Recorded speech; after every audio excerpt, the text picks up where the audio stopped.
Отново ви посрещаме в кухнята на Алхимика. Място за срещане с тънчени специалитети и екзотични рецепти.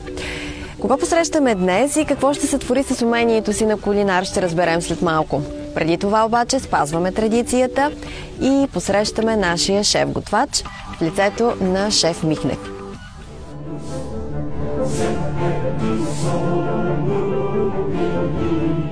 Средиземномакедонска кухня ще готвим. Шегувахме се преди да влезем в ефир. Кажете ни малко повече за ястието, което предстои да приготвим с нашия гост. Ще направим пиле по средиземноморски. Ще ползваме нашите биопродукти от градината. Пилето, като почнем, ще говорим. Ще стане ясно. Добре. И само да ни кажете, че ще използваме подправка, която не е позната по нашите ширини. Няма я в градината. Каперси. Да. Малко повече да ни кажете за този вид. Това е храст или? Да, храст. Среща се в Азия по-скоро. И това са дребни плодчета, които се сушат, след това се мариноват с оцет и олио и имат много приятен, леко кисел вкус. Изключително подходящи са за ястия, в които има месо и домати. Така ли? Да. За те са по-скоро подправка, не основен продукт. Добре. Това е пиле по средиземноморски готвим. Време е да поканим и госта, който ще приготви това ястие. Доктор Борислав Иванов, известен акушер-гинеколог в Пловдив. Казваме му, добре дошли, заповядайте, доктор Иванов. Здравейте! Изключително ни е приятно да ви посрещнем. И така ще докажем ли, че лекарите могат и да готвят, че са добри кулинари? Не знам. Ще оцените вие или някой друг. Добре. Пиле по средиземноморски, ние се шегувахме, че средиземномакедонски. Факт е, че вие сте от Македония, от Битоля. Ще ни кажете малко повече за рецептата след малко. Преди това обаче аз ви приканвам да отидем в градината на Алхимик, за да наберем необходимите за това ястие продукти.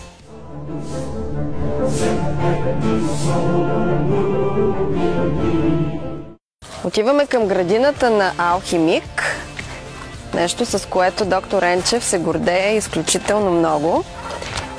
Доктор Иванов, вие обръщате ли внимание на качеството на храната? Чисто като лекар. Надявам се, да. Въпреки, че в този момент на живеенето е много трудно да се намери качествената храна. Много често полемизираме с моите близки. Кой е най-добрата варианта за живеене? Примерно, евентуално дали всички желаем метрополата, бързия начин на живот, бързите неща. Обаче имаме ли възможност да го правим това в бързия град и всичко, което се случва? Или другата варианта да се изолираме на страна, живеем някакво изолирано местенце, храним се, живеем качествено, колко е възможно не знам, или къде е границата между тези две неща, да. На вашия въпрос, да. Аз се опитвам да се хранам и да живеем колкото се може по-качествено, колкото позволяват моите възможности. И в същото време се опитвам на всички мои приятели и пациентите и да говорим за това и да ги насочваме към този начин на живот. Храна, спортна активност, физическа активност, тези неща. Последни домати намерихме. Последни домати. Търсихме. Искате аз да ви асистирам и да скъсам чушка. Добре. Вие споменахте баба си. Казахте, ако ви види в градината. Какво имахте предвид? Ами това не е подходящ облекло за градина. Ще кажа, като манекен влизаш вътре и нещо облек. Не знаех, че ще влизаме тук, трябваше да имам други дрехи. Това е много готино. Ние ви изненадахме, така да. че... Ще трябва вие да се обяснявате на баба ви. Така е. Няма проблем. Добре, кажете ни, вие сте от Македония, ще си говорим после за това, но с какво свързвате детството си при вас? Характерни ли бяха тези посещения при баба на село? Има ли го това? Моята баба и дядо са от града, нали, моето семейство, нали, няма много спомени от село, който си, защото не сме ходили. Има една къща от прапрадядо ми, който е На село и в свободните дни, примерно няколко пъти се движахме там. Обаче детството с какво го свързвам? С много внимание, много любов и много обича от моето семейство. Комбинирано от всички.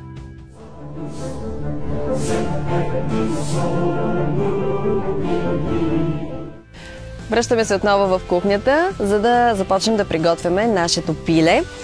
Нека да ни кажете първо какви са продуктите, които са ни необходими, какви са стъпките, които ще следваме и продължаваме с готвенето. Както казват моите приятели, откъдето го научих това беше един специалитет, който го опитах в Малта, при наши много близки приятели. Всичко правят от око и аз се научих така да правям от око.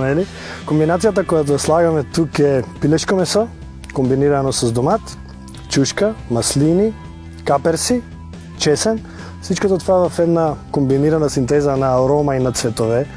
Червено, зелено, чесън и бял, най-силните цветове на кухнята, които са. И в същото време пилешко месо, като едно некатегоризирано месо, не е много силно, леко месо, което може да приеме всички тези неща, които ги слагаме. Чух, че започнахте една интересна тема за каперсите. Аз много ги обичам, защото те са един плод, както каза и шеф Михнев, едно растение, което цъфти много хубаво. Има много хубав цвят, имах удоволствието да ги видам тези неща. Цветът прилича на орхидея и магнолия нещо. А каперсите, които се взимат, са всъщност неотворените пъпчици. Колко по-малък е каперс, толкова е по-хубав. Най-хубавите са в Южна Франция и много прилича на синап, един кисел вкус, който им се държи вътре много и освежаващ. Всъщност вкуса на каперсите си е такъв, те са си леко кисели. Да, защото се маринират. Когато са в марина, тогава придобиват този вкус. А иначе, когато ги откъснем, какъв е? Сухо такова, като не е нещо... Не е особено. Да. Това същото е като подобие на маслините, Как готвим? Маслините, маринадата... И тогава се вкусяват. Добре, с какво започваме? Всъщност видях, че част от месото го накиснахме в прясно мляко. Предполагам, че... Основните нишки на бялото месо имат възможност да приемат млякото и в това да стане по-сочно. И когато се запръжва, в един момент то става много сочно, много пълно. И допълнително, след което ще ги поставим в фурната, комбинираме сос между домат, чушка, чесън, доматено пюре, пържените маслини, които дават много хубав вкус, насищат вкус и каперсите, които дават освобождаваш широк вкус, който е вътре. На всичко? Да. Добре. Колко време трябва да стои месото ни в прясното мляко? Някъде от половин час до 2 часа. 2 часа, да. Добре. Започваме? Окей, разбира се. Казвайте с какво. Започваме с... Шеф Михнев е тук, той ще ни асистира каквото е необходимо. Започваме с запръжване на месото. Насолваме го хубаво. Черен пипер. Малко захтин. Ще ползваме каламата. Това най-добрите маслини ли са? На мен са ми любими. Използват ги на много места, голямо удоволствие, използват се в много специалитети комбинирани.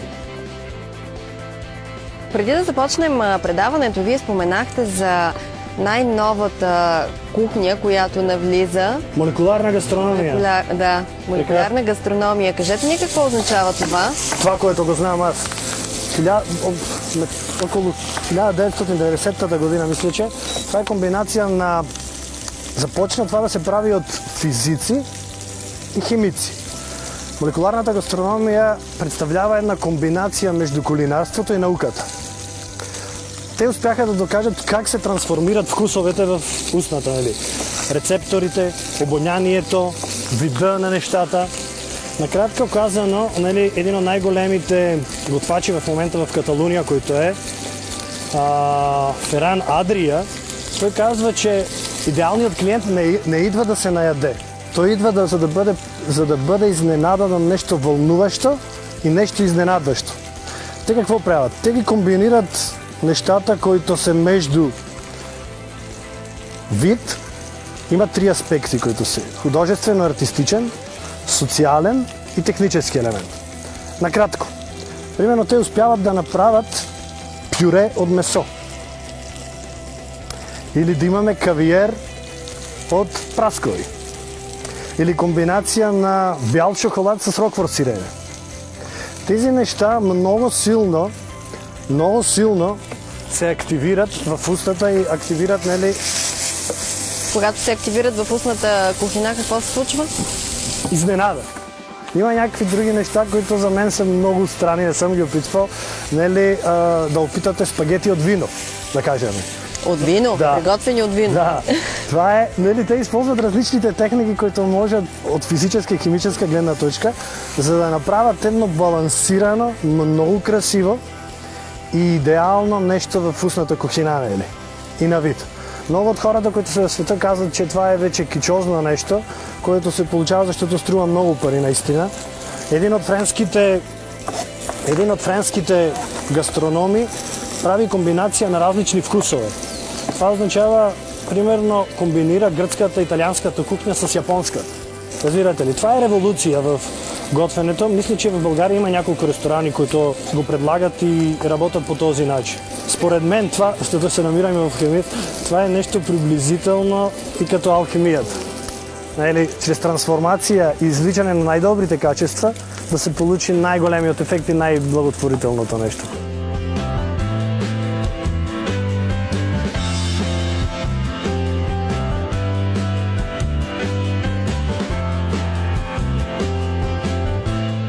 Твърдостта на нещата, които са, нали, каперсите, маслините, чесъна, изисква малко повече внимание. Доматите ги слагаме най-накрая. Ще полием и с доматен сос. Окей. Слагаме домати и допълнително прибавяме и доматен сос. И доматен сос, доматено пюре. Аз го обичам да бъде по-гъсто, нали, заради консистенцията, която е. Говорихме си за македонската кухня. Да. Много често с моята сестра и с моето семейство говорим кои са традиционалните неща. Като и тук в България, в Македония, имаме много, които казваме, че са наши специалитети, обаче те произлизат от турската, арабската, нали, египетската кухня. Нали. В Македония кухнята наистина има много постни ястия, които са много вкусни. Разликата, която мога да направя с другите страни, където съм бил, че в Македония при нас се усеща красотата и чистотата, нали, на продуктите, които е някак както се казва, по-истински са. Нали, истински домати, нали, истински зеленчуци, които са. Не знам това дали е заради умерено континенталната клима или чистотата на земята, на почвата, която е, или, както казва професор Масато, мисля, че беше от Япония, всичко, което му се дава вниманието и любовта, произлиза красиво и хубаво. Аз смятам, че в Македония много народа, нали, хората, които работят, се отдадени с желание и с любов на това, което го правят. Добавяме доматите, доматения сос. Когато бяхме студенти, беше толкова голямо нещо, толкова голям купон, събирахме се по 15-20 човека, готвиме всичко. Идеята беше как започваме. Ще готвиме сега вегетарианско или местно. Ако е местно, ще бъде риба, пилешко, телешко, свинско, нали? И беше много хубаво. Сега с напредване на времето и на годините няма го това ежедневие на много готвене, което го имах преди, обаче обожавам да готвя. Какво най-често предпочитате? Такъв тип средиземно месо? Телешко. Телешки бифтек, пепер тос, идеално. Има един особен вид на телешко месо, телешко бонфиле, което е в Япония. Кобе. Това е най-хубавото телешко, което е там, нали, те толкова влияние отдават на животните, пускат им класическа музика, нали, масажи най-различни, вече излиза и най-хубавото телешко месо в света, което е. Идеален босилек.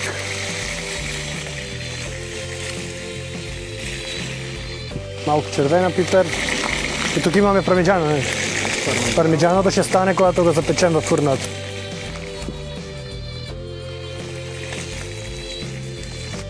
Черен пипер. Шеф Михнев ще ме научи как да го хвърлям така. Какво? Окей. Аз съм с пилешко и доматен сос, сипваме и сме готови. Ще ставаме да изври малко. Хубавата вариантата, аз винаги слагам много малко бяло вино и става екстремно хубаво. Но и така ще стане супер. Баща ми има огромно влияние за това, че аз станах лекар, че станах гинеколог. Обаче, когато беше избора какво да специализирам, най-важното нещо беше това, което беше предизвикателство за мен, бяха неврохирургията, кардиохирургията и акушерство и гинекологията. В неврохирургията един много близък, мъдър човек и приятел на баща ми каза, че има голямо предизвикателство, има и бенефит, има и всичко, обаче дали съм подготвен да голяма част от случаите да се с много болка, много тъга, наистина, това е най-брадателното. Докато в акушерството го видях спортивното. В акушерството видях щастието, блясъка на очите на майката, радостта на цялото семейство. Това е основната и главна причина. Щастието на родителите и на семейството. Защото в един момент с пациентите се става не само лекар-пациент, прави се едно взаимоотношение като приятели. И това са едни приятелства, които стават за цял живот. Сосчето е готово, пилешкото е супер, слагаме в фурната и след това... На колко минути ще иска? Около 10-15 минути.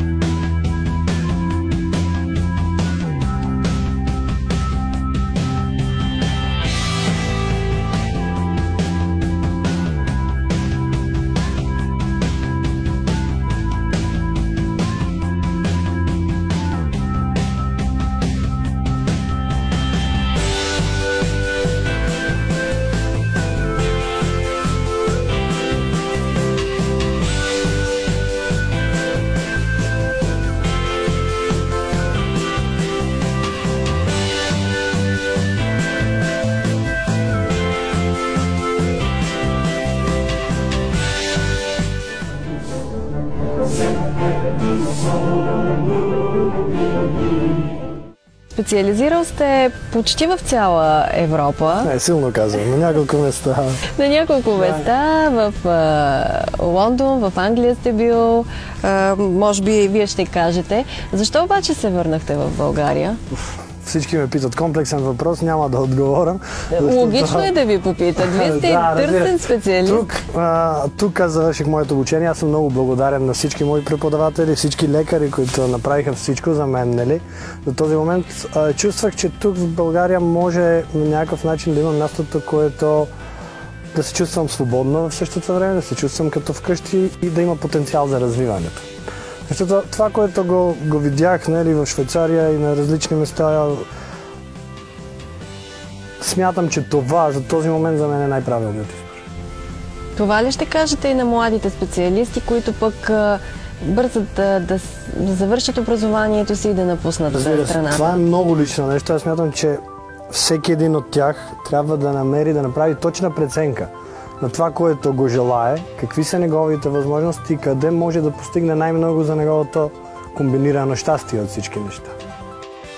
Сравнявайки здравеопазването тук и в страните, в които сте бил, кажете ли къде е проблема на българското здравеопазване? Мен смятам, че най-важната форма за по-качественото е доброто организиране и менеджиране. Не е нищо нито по-луксозно, нито нещо хай, обаче в същото време е много добра организация, използване на всички ресурси и възможности и оттам да се изкара най-хубавото и най-качественото, което може да бъде като обслужване за пациента, така и колегиалност и атмосферата в болницата.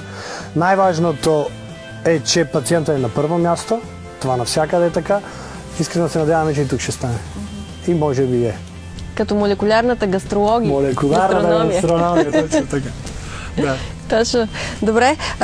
Парите, като говорим за българско здравеопазване, винаги на преден план стоят парите. Добре. Това друга грешка ли е наша, която правим? Не мога да кажа, не съм достатъчно умен за това. Нямам отговор за това, не знам. Не знам как да говорим за парите или колко е здравеопазването, какви са елементите на финанси, защото той има много по-мъдри, по-отговорни хора от мен, които ги движат и ги организират тези неща. Наистина не знам. Феталната медицина какво представлява и всъщност в какво се състои вашата работа? Значи тук в това, което го работим в момента е комбинация между нормалната акушерство и гинекология, онкогинекологията и така наречената нова фетална медицина. Феталната медицина в себе си включва някакво неща. Диагностика и хирургия. В България започна също да се работи фетална хирургия на едно-две места в България. Феталната диагностика е оглед с ултразвук и изключване на всички нежелани последствия върху бебенцето. Това, което е важно да го видим е в началото на бременността, средата и към края. Трите най-важни прегледи, което изключваме в началото хромозомните аномалии, хромозомните проблеми, около средата на бременността, структурните малформации и деформации върху изграждането на органите на бебенцето и към края на бременността е доплеровата велосиметрията, която ни показва доброто общо състояние на плода, как се чувства бебенцето. Защото, не дай Боже, ако имаме някакъв проблем, ние трябва предварително, преждевременно да го разрешим, за да няма страдания или нежелани действия след това. Често ли срещате подобни аномалии? И с това приключваме темата за медицината. Да, и аз съм съгласен с това. Не е често, обаче не е нерядко. За съжаление, не е нерядко. Заради това смятам, че профилактиката на бременните и подготовката на преди самото забременяване е много важно нещо. Много важен елемент, за да се повдигне свестта, здравната култура на пациентите. За да може да се подготвени как да направят най-хубав потенциален терен за развиване на една бременност. Да сме чисти от инфекциозен елемент или да нямаме приеми на никакви лекарства, това е била най-идеалната варианта. След малко ще опитаме от ястието, което приготвихте. Видяхме, че сте добър кулинар, поне що се отнася до боравенето в кухнята. Кажете ни, откъде пък тази страст към небето? Летите с парапланер? Това вече ми забраниха повече да не го правя, заради рисковете и кариерата и различни неща и може би наистина. Имам още нещо, аз обичам много бънджи джампинг. Това е много нещо страхотно, което дига адреналина на високо ниво, предизвикателство. Свободата при парапланеризма е това, че има една огромна независимост и в същото време огромна свобода и наистина широк поглед. Наистина широк поглед. Върху всичко. Не компаративно само, не демонстративно само като поглед визуален, тук абсолютно широк поглед на върху всички неща и върху живота и върху мисленето. Какво искате откъде искате да скочите? Откъде искам да скоча?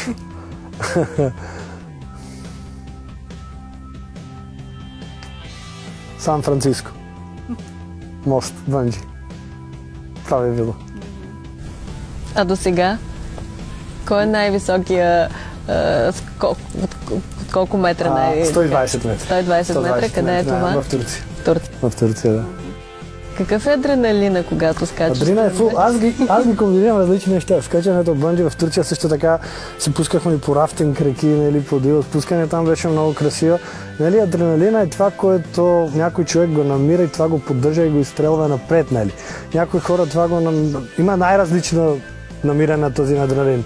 Любовта, авантурата, приключенията, приятелите, хубавата храна, добрата компания. Обаче това е едно силно зареждащо експлозивно устройство в човека, което те кара да мислиш наново, да преосмислиш нещата, да обмислиш на старите неща, които си ги направил или да потърсиш нова цел. За някой сигурно е странно, предвид динамиката в ежедневието, която имате. Лекарската професия в никакъв случай не можем да кажем, че е лека, стресова, е динамична. В същото време вие използвате съвсем още по-динамичен начин, за да почивате. Наистина точно така. Аз почивам в тези моменти. И много е важна и компанията, добрите хора, отношенията, които се получават. Зареждаме огромно. Зареждаме. И всички тези неща, забелязал съм, след това ги пренасям и върху работата си. Не мога да обясня по какъв начин, обаче целият този ентузиазъм и новости, и тези неща, които се случват в тялото, ендорфините, допамините, експлозията на тези неща, след това допринасят и в продължението на работата. И се чувствам много добре. Кажете ни, кой е последният стих, който написахте? Последният стих беше за един прекрасен човек, който много го обичам наистина. И това е моята майка, който гордеям се с нея, с най-много неща. Това беше последно. Тя имаше рожден ден на 3 септември сега. Това беше последно. Подарихте ли го? За какво пишете и всъщност кога намирате време да се осамотите и да се отдадете на стиха? Времето е най-големият неприятел на човека, ако не го използваш. Това го казва моя дядо, Бог да го прости. Аз от тогава наистина опитвам се да използвам времето с всичко, което е възможно. И заради това на въпроса дали имам недостиг от време, отговора не, имам достатъчно време за всичко. За какво пишете? За любовта, за отношенията? Любов, отношения, футуризъм, бъдещите неща, нали? Идейното мислене, моето и на хората, които са около мен, начинът на гледане на нещата, които са, преживяванията, приказките, комбинирано в различно. Кога открихте, че имате страсти към поезията? Страст към поезията, не знам, може би когато малко осъзнах кой съм. Защото преди това се страхувах от някои неща, нали? Когато успях да съзрям някъде, може би около 22, 3, 4 години. Как се виждате след 10 години? Отново в България ли? Стандартен въпрос, не е ли? Стандартен въпрос и вие очаквате някакъв отговор, обаче не мога да ви кажа. Не знам, наистина не знам. Виждам се да съм щастлив, със семейство и с много добри хора около мен. Пожелавам ви го. Благодаря от сърце. Добре, време е да поканим и нашия шеф, за да опитаме от ястието, което заедно с доктор Иванов успяха да сготвят. Страхотно е станало. Всичко ли е в нормалната комбинация? Абсолютно Достатъчно? балансирано. Усещат се всички вкусове? Пармезана го завършва чудесно. Това е ястие. Покрива цялата палета на вкусове, които е, да. Добре. Оставаме тук, за да опитаме и ние от пиле по средиземноморски, а вие не пропускайте и следващата ни телевизионна среща. Тя е в неделя, точно от 11:30 часа. Знаете, телевизията е DCTV.